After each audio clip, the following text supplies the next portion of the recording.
रजा खान साहब, तहरीक इंसाफ के रवैये को इदारा किस तरह देख रहा है? सिर्फ इमरान खान साहब नहीं, यहाँ तो पूरी लिस्ट बन रही है हमला करने वालों की। जी बिस्मिल्लाहिर्रहमानिर्रहीम। देखिए, पहली बात तो ये मैं कहना चाहूँगा कि आपने इन सियासतदानों के जितने भी बयानात अभी रिपीट किए हैं वो सारे सियासी बयानात हैं, और मैं तो इनके ऊपर बिल्कुल यकीन नहीं रखता, ना ही कौम को इसके ऊपर यकीन करना चाहिए। ये बिल्कुल अफवाहें हैं, और इस अफवाहों से मेरे ख़्याल में मुल्क और कौम को और मुसल्लह फ़ौज को नुकसान होगा। लिहाजा एक दफ़ा फिर मैं कहूँगा कि इसके ऊपर यकीन नहीं करना चाहिए। अच्छा, दूसरी बात मैं ये कहूँगा कि ये जो धमकियाँ दी जा रही हैं, ये माजी में भी इसी तरह की धमकियाँ दी गई हैं। इनसे भी मेरे ख़्याल में खौफज़दा होने की ज़रूरत नहीं है। अच्छा।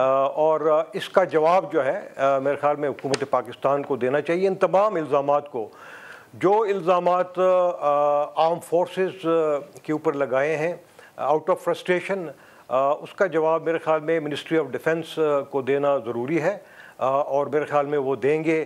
अदलिया के ऊपर जो इल्ज़ामात लगे हैं, अदलिया अस खुद उसका मेरे ख़्याल में नोटिस लेगी। मैं इस वक्त ज़िक्र करना चाहूँगा कॉन्स्टिट्यूशन ऑफ पाकिस्तान के आर्टिकल 63(1)G का, जिसमें बड़ा क्लियरली कहा गया है कि अगर अदलिया या मुसल्लह फ़ौज को उसका मजाक उड़ाया जाए या उनको बदनाम किया जाए, तो वो एक डिस्क्वालिफिकेशन के ज़ुमरे में आते हैं। पार्लियामेंटेरियंस, चाहे वो MNA हो चाहे वो सेनेटर्स हों, बड़ा क्लियरली उसमें ये दर्ज है।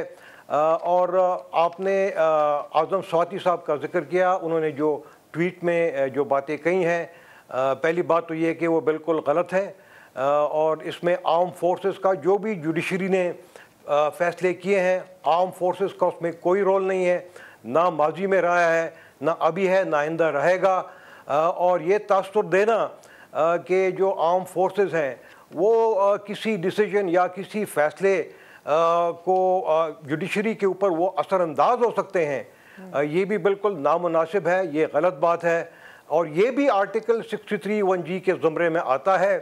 तो मेरा तो ज़ाती ख़याल ये है कि जो लोग इस तरह की बातें करते हैं वो डिस्क्वालिफिकेशन के ज़ुमरे में आते हैं, और वो डिस्क्वालिफिकेशन बड़ा क्लियरली आइन में उसका जिक्र है कि वो 5 साल के लिए वो जो मौजूदा अगर वो ओहदे के ऊपर फायज है तो वो ख़त्म हो जाता है, और वो आइंदा इलेक्शन के लिए वो इनएलिजिबल हो जाते हैं।